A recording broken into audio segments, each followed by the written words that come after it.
नमस्कार मैत्रिणो, कशा आहेत? छानच राहा, माझ्या छान छान व्हिडिओ पाहत जा. हे बघा, आज आपण इथं कोबीचा कांदा घेतला आहे. अगदी चांगला कडक असा कोबीचा कांदा आहे. आपल्याला जी खराब पानं दिसतात तीसुद्धा काढून घ्यायच्यात बरं का. अगदी मस्त असा कोबीचा कांदा घेतलेला आहे मैत्रिणो. त्याला लागणारं साहित्य हे बघा, कोथिंबीर घेतली, अगदी भरपूर सारी कोथिंबीर घेतलेली आहे मी. आणि त्याशिवाय गावरान कोथिंबीर आहे बरं का मैत्रिणो, खूप छान वास येतो. इथं मुगाची डाळसुद्धा मी घेतलेली आहे. आपण डाळी कोणत्याही प्रकारच्या घालू शकतो. एक टॅमॅटो बी घेतला आहे, 7-8 मिरच्या घेतल्यात, लसूण ठेचून घेतला आहे पहा. चला मग आता आपण हा कोबीचा कांदा चिरून घेऊया. आपण काय एवढा करणार नाही आहे बघा. आता याची वरची पानं मी काढून टाकते. एखादं काळं पडलेलं पान वगैरे काढून टाकायचं. अगदी आपल्याला एकदम असं क्लीन त्याला करायचं आहे. हे बघा, हे वरचं पान थोडंसं काळं होतं, ते सुद्धा मी काढून घेतलेलं आहे. मग आता हा कोबीचा कांदा इथं थोडंसं राहिलेलं आहे, हे मी अशा पद्धतीने सुरीने काढून घेणार आहे बरं का. कारण की कांदा घासल्यामुळं तो काळा पडलेला आहे, बाकी काही नाही. आता इथं कांदा कापून घेते बघा.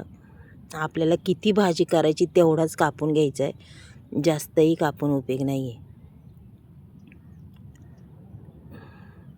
सुरी झाली बारीक, कांदा झाला आहे, खूप कडक कांदा आहे तो, चिरायला बी खूप कठीण पडतो, एवढा कडक आहे, पाहू शकता तुम्ही. हे बघा, पण त्याला तसंच आपल्याला गोल गोल करून कापून घ्यायचं आहे बरं का मैत्रिणो. कांद्यामधला कमीत कमी फक्त मी चोखंडच भाग घेणार आहे, जास्त घेणार नाही आहे. अगदी चोखंड कांद्याचीच भरपूर अशी भाजी होती. हे बघा, आता इथं कांदा आपल्याला चिरून घ्यायचा आहे. तुम्ही उभा चिरा किंवा छोटा चिरा, पण मी याला उभा चिरून मग छोटा चिरणार आहे. तुम्ही पाहू शकता मी कशा पद्धतीने चिरते मैत्रिणं. आणि ही भाजी अगदी टिफिनसाठी अगदी सगळ्यांना उपयोगी पडेल अशी ही टिफिनसाठी भाजी पहा. अगदी छान पद्धतीने मी कांदा हा कट करून घेतला आहे, पाहू शकता मैत्रिणं. चाळणीमध्ये अगदी स्वच्छ असा धुवून घेतलेला आहे. आता इथं कढईत मी तेल ओतते पहा. तेल तुमच्या आवडीने टाका मैत्रिणीनं. तेल अगदी छान पद्धतीने तापलं की आपल्याला टाकून द्यायची जिरी. हे बघा, म्हणजे तेल अगदी मापात तापलं आहे, त्याच्यामुळं लगेच जिरी टाकली म्हणजे जास्तही तापलं तर जिरी आपली जळून जाईल. त्याच्यामुळं कधीही मापात टाकलं की मग जिरी टाकायची. कढीपत्ता, लसूण हे दोन्ही टाकले छान पद्धतीने. लसूण ठेचून घेतलेला आहे. त्याच्यानंतर आपल्याला हिरवी मिरची टाकायची मैत्रिणो. पाहू शकता तुम्ही, ह्या दोन्ही गोष्टी अगदी छान मस्त पद्धतीने अगदी परतून घ्यायच्यात आपल्याला, की त्याचा कच्चापणा अगदीच दूर झाला पाहिजे ह्या कोबीच्या मिरच्याचा आणि लसणाचा. त्याच्यानंतर टाकायचं आपल्याला टॅमॅटो. एक टॅमॅटो घेतलं होतं, तुम्ही तर पाहिलंच आहे, ते संपूर्ण चिरून घेतले पहा. आणि तुम्हाला जर जास्त टॅमॅटो आवडत असेल तर तुम्ही टाकू शकता. आणि खरंच टॅमॅटोने अगदीच अप्रतिम चव येते मैत्रिणो. त्याच्यानंतर मी टाकणार आहे मुगाची डाळ. मुगाची डाळ थोडीशी भिजवून घेतली होती, पाहू शकता, तीसुद्धा टाकून दिली. आपण तीसुद्धा परतणार आहे पहा.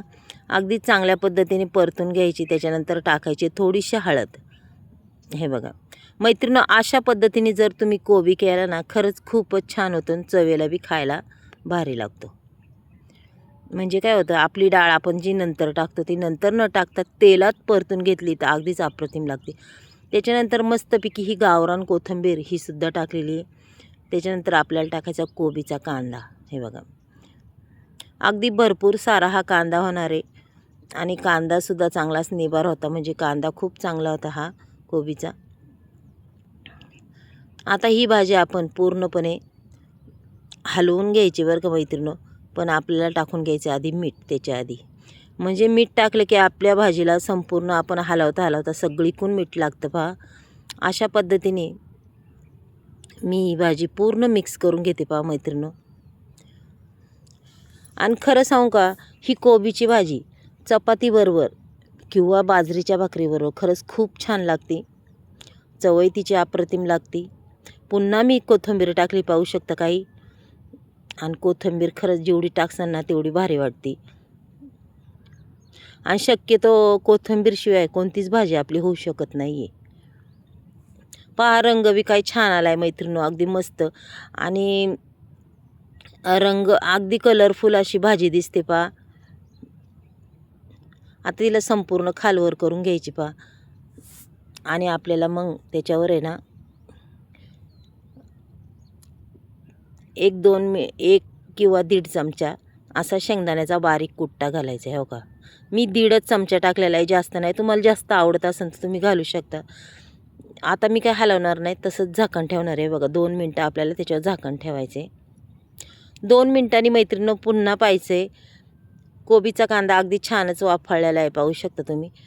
आणि भाजी कशी आहे कोबीची, ही जास्त कधी शिजवायची नाही. जास्त शिजवल्यावर तिची अगदीच चव जाते मैत्रिणीनो. त्याच्यामुळे तिला कशी मापातच हे करायची. हो का, अगदी छानच झालेली आहे भाजी. एकदा संपूर्ण भाजी आपण मिक्स करूया आणि पुन्हा 1 मिनिटभर झाकण ठेवूया बरं का. कारण की आपल्याला बघायला लागती भाजी झाली का नाही, कशी झाली. त्याच्यामुळं तुम्हालाही मी दाखवते सारखी. हे बघा आता भाजी आपली एकदम झालेली आहे बरं का. मैत्रिणीनो, आजची ही कोबीची भाजी कशी वाटली नक्कीच मला सांगा. तुम्हाला जर आवडली तर नक्कीच संगीता किचन रेसिपीला नक्कीच एक लाईक, एक सबस्क्राईब करा. कुणी नवीन असेल त्यांनी. आणि ही आजची रेसिपी कशी झाली तेवढं सांगा. पहा काय सुंदर दिसतोय कोबीचा कांदा. चला मैत्रिणी, उद्या भेटूया आपण. बाय.